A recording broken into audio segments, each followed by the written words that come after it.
today I'm going to show you how to make this lovely little 12th scale sewing box. It can be displayed open or closed.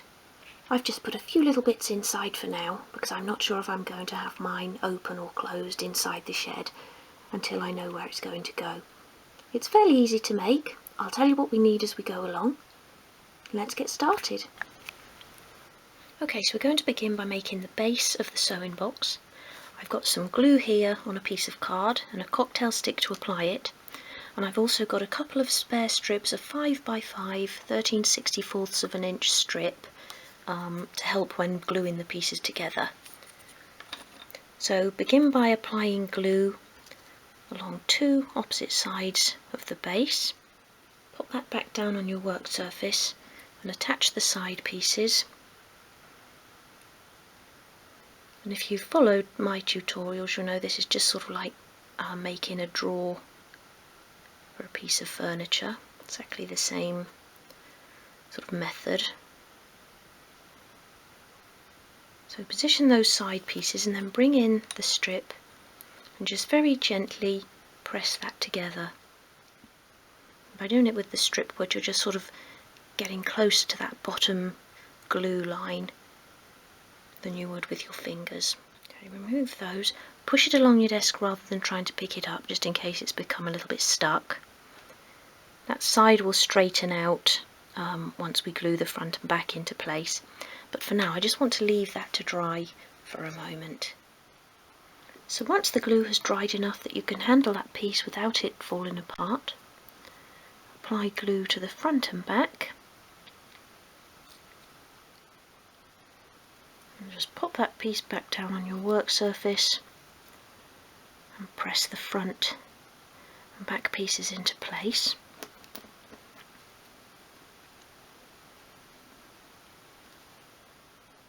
Making sure that the sides of those pieces are flush with the sides of the constructed piece. Once you're happy that it's all square, you can bring in the spare pieces of strip again and just press that all together. Push that piece along your worktop and that can be left to dry.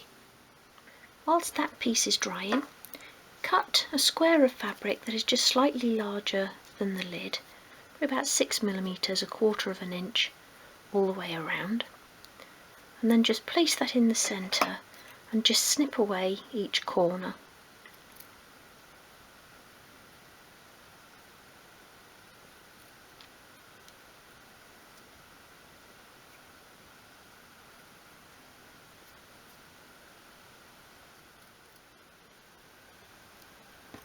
Like that, and then glue down two opposite flaps.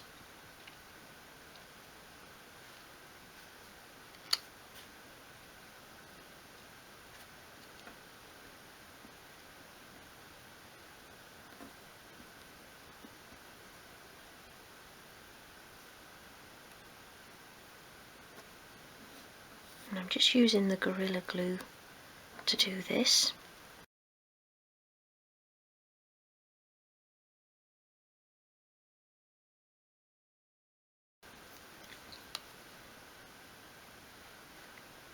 You can glue down the remaining flaps like that.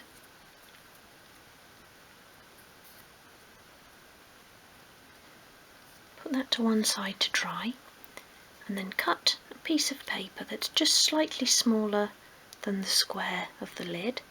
So that was 16mm. So cut this, I think that's 5/8 of an inch. So cut this just slightly smaller and do the same thing again.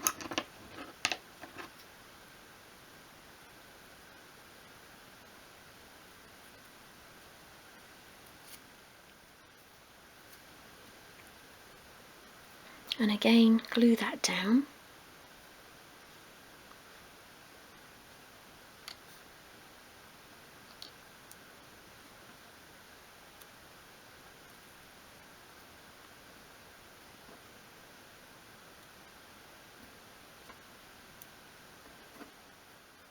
The remaining fabric.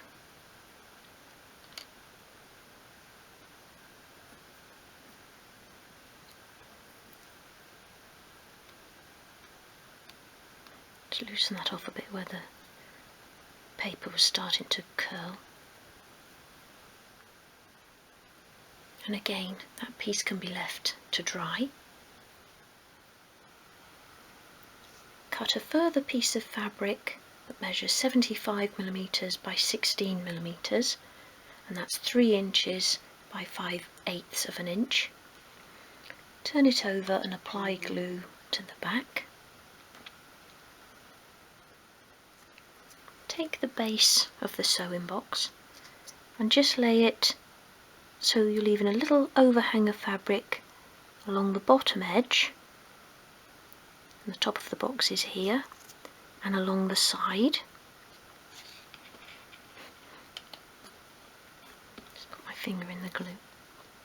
And then curl the fabric round the base of the box.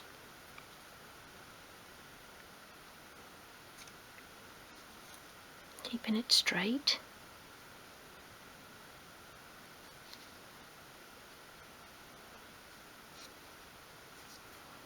To the back like that. And then you can press down the fabric at the bottom. If it's not sticking, you may need to apply a little bit more glue. I can see that I need to. And then press the fabric down on the inside of the box. Just curl it in like that.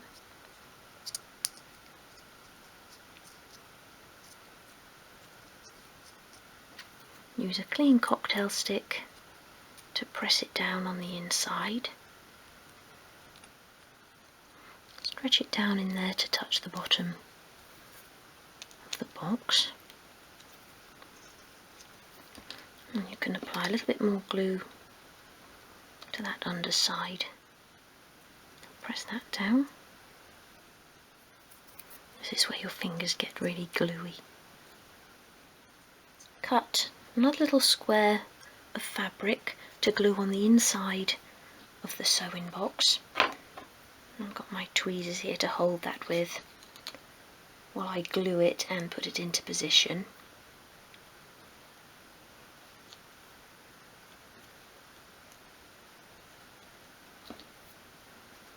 Like that.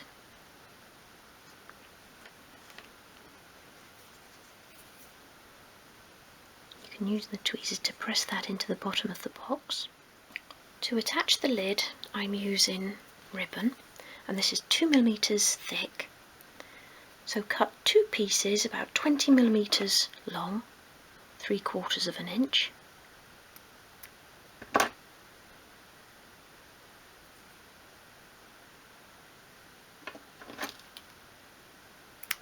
Like that. And then just apply glue to one end of each piece. And then normally I would say wherever your join was in the fabric, make that the back of your sewing box, but it just so happens that at the front of mine the fabric pattern is upside down, so I'm going to use one of the sides, probably that one as the front, and stick the ribbon in there. So just attach it at the back inside of the box. I'll just lay that piece there as well. Position them sort of a little bit apart, and you can just use your tweezers to press those down, making sure they're straight. Like that. You then want to cut another tiny little bit of fabric that will go over those bits of ribbon on the back there. So once again, apply glue to the fabric.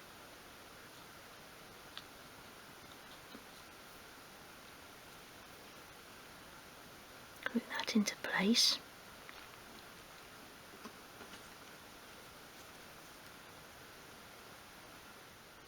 Press it down with the tweezers. Leave that piece to dry.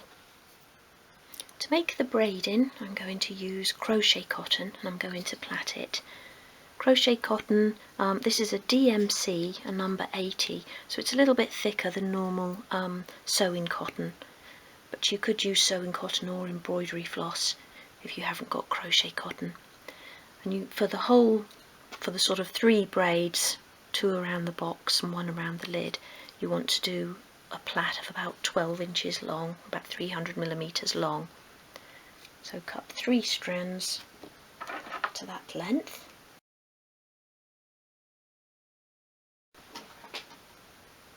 Tie a knot in one end.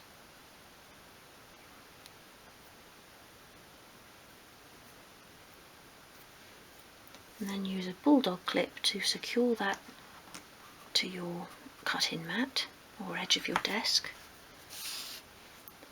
And then you can begin your plait.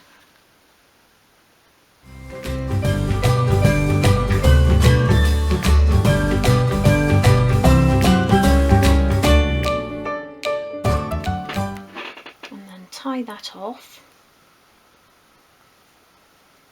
That. Okay, so starting with the lid, just apply a line of glue around that outside edge.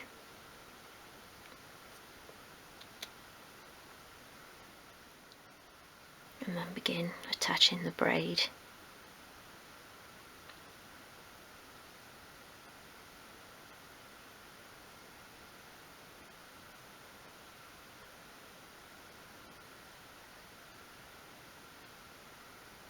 Press it into place, and you can let it dry off a little bit before you move around to the next side.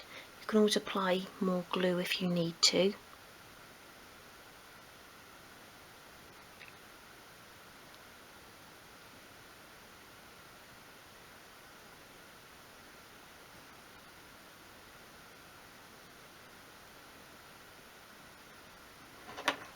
I'll just trim that knot off first.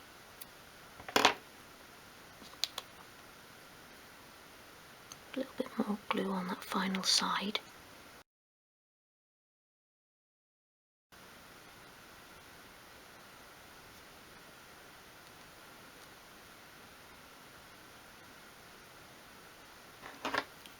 And then trim that off.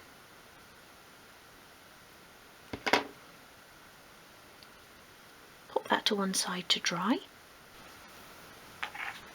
And then you want to do the same thing again around the base of the box part. And begin by attaching it at the back.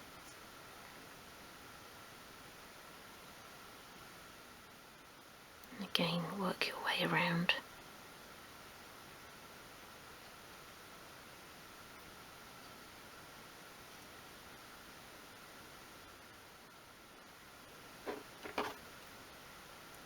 Snip off again.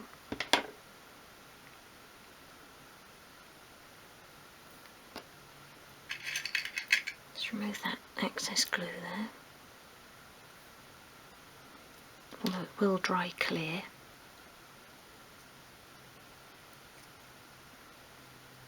And then do exactly the same thing again around the top edge of the box. We're now going to attach the lid, so apply glue to the back of the 2 pieces of ribbon.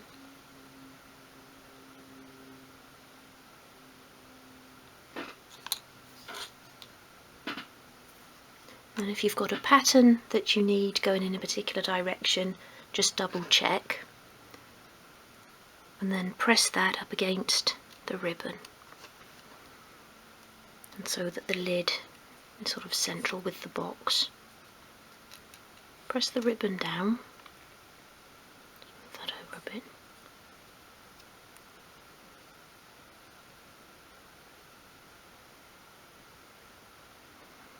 Press it into place like that. And then just pop that to one side to dry. And then take the little insert that we made earlier, and I just want to make another little sort of little holder on the inside. So I'm going to wrap a little bit of ribbon round like that, just that we can sort of tuck things in. So just cut a piece of ribbon, probably about 25mm or 1 inch long. apply glue to each end of it.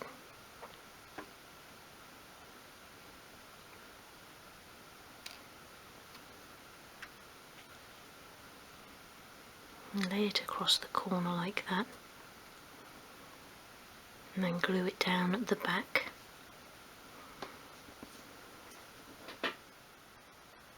Press that all down until the glue begins to take, and then apply glue to the back of that.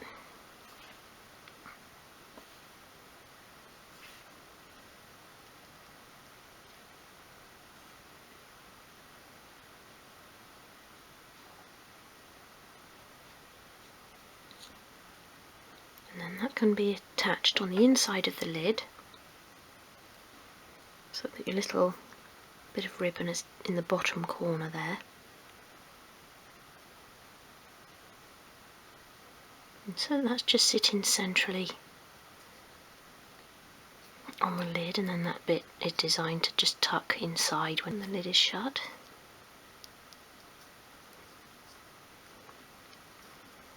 Press that down, and you can test that it closes down. And then once again, that piece can just be left to dry. Okay, so for the handle, you want to begin by making a hole in each side of the box and in the centre using a pin. And because it's only 0.8mm thick wood, you should be able to punch through quite easily. There. And then once you're in, just jiggle the pin around, twist it around, just to make the hole slightly larger. And then do that on the other side as well.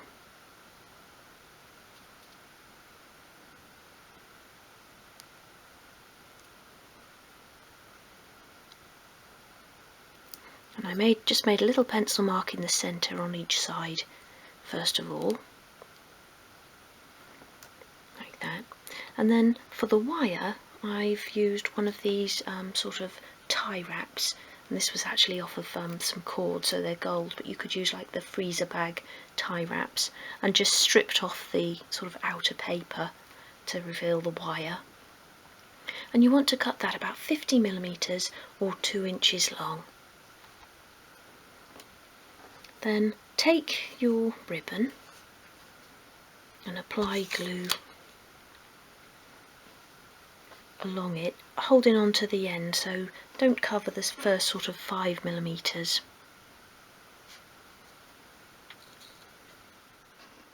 And this is much more than we'll need, but I'm just not going to snip it off until I've covered the wire. And then holding the wire and the clear end of the ribbon just between your fingers like that, begin to twist the ribbon around. And this is another one of those jobs where you're going to get quite gluey. Keep the ribbon sort of going in the same direction, so keep twisting it.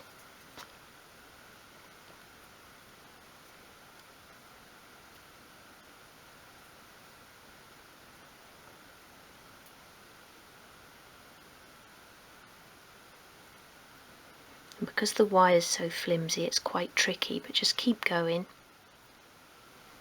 Once the glue's sort of begun to take, lay it down on your work surface,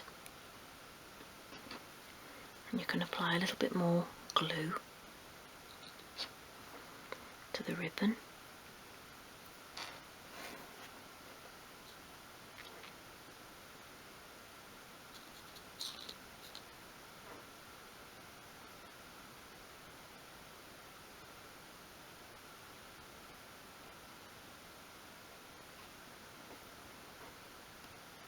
Pick it up again and continue to wind. But you want to leave about 5mm at the end of the wire clear, and that will be the little bit that pokes inside the box. Make sure the ribbon's overlapping.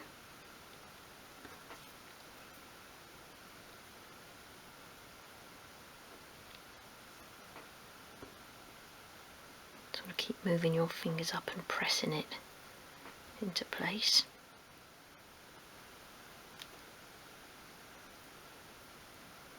which you can then snip off the excess ribbon,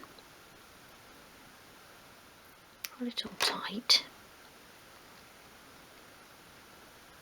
and then apply a little bit more glue at those ends if you need to.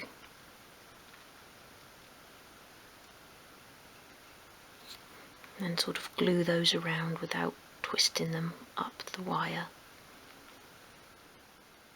So once you've wrapped the ribbon all the way around, just leaving those two ends, put that somewhere to dry, and it needs to dry completely before we try and bend it into shape, otherwise the ribbon will just sort of come off. So once the ribbon has completely dried onto the wire, fold over your bare bits of wire at each end, and then fold the wire 12mm or half an inch from each end. I'm just going to use a ruler to do that. I think that can actually make like a little corner. And the same on the other side. Little corner again. Like that, and then you want to push those bare ends of wire into the little hole that we made earlier, and on the other side as well.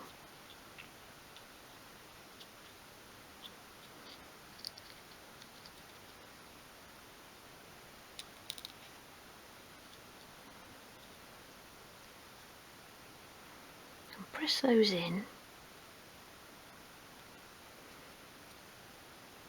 And then we're not going to apply glue or anything, so the idea is that that will then fold backwards so that you can lift the lid up if you want to display it open. If you're just going to have it as a closed box, then you can put a little bit of glue on the wires and just press them into place.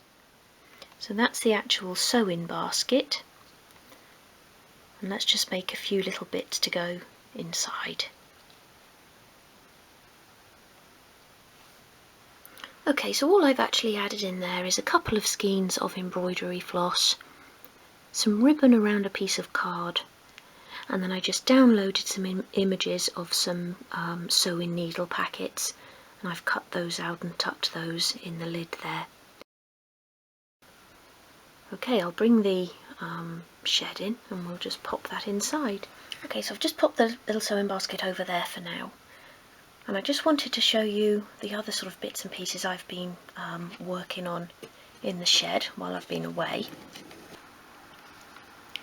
So I added a few more bits to the back wall there, another colour chart, a wedding photograph and another post-it note. And I've actually glued all of the little bottles and things you can see there into place.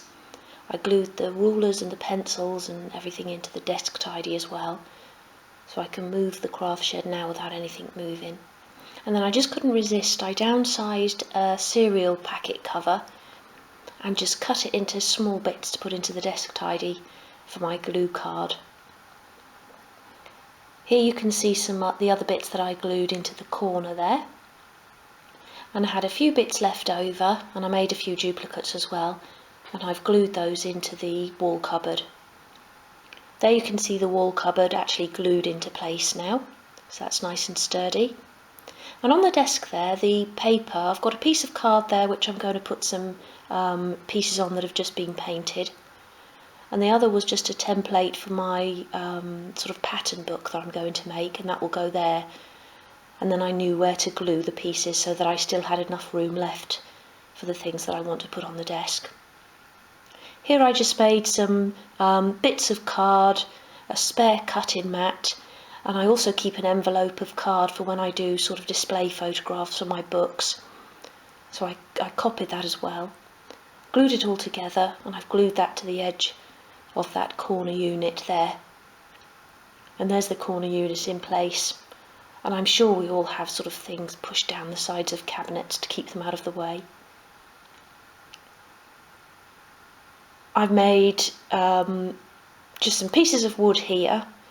I just stuck a little bit of paper on and peeled it off again just to make it look like sticky labels. And then I've made a box of wood. And to make the actual box, I printed the Gorilla logo onto my manila card first and then made the box up.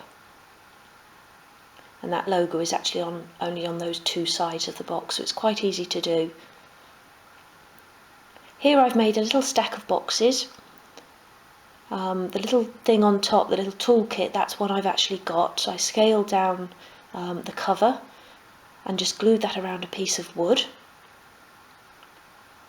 And then the fragile tape there, again I printed that using Excel and the Raffica font in 3.5 font size.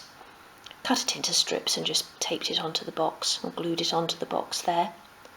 And there are all of those pieces in place under the corner desk. There's the desk back in the craft shed. And there with the work table as well. And I think it's starting to look nice and full now, nice and jam-packed. There with the chair back in place. And then I also just framed a page from a magazine which my first maker's profile appeared in. I think it was Doll's House and Miniature Scene about 3 or 4 years ago. So I've just framed that and put that on the wall above the filing cabinet there. And I'm really pleased with how that's all coming together. I hope you've enjoyed this latest craft shed project. If so, please do give the video a thumbs up, that would be appreciated. If you enjoy making Doll's House furniture and miniatures, you might like my books. I've published 4 of them so far. They're all available to purchase from Amazon, and I'll pop a couple of links below. But for now, thank you for watching, and I hope to see you again soon.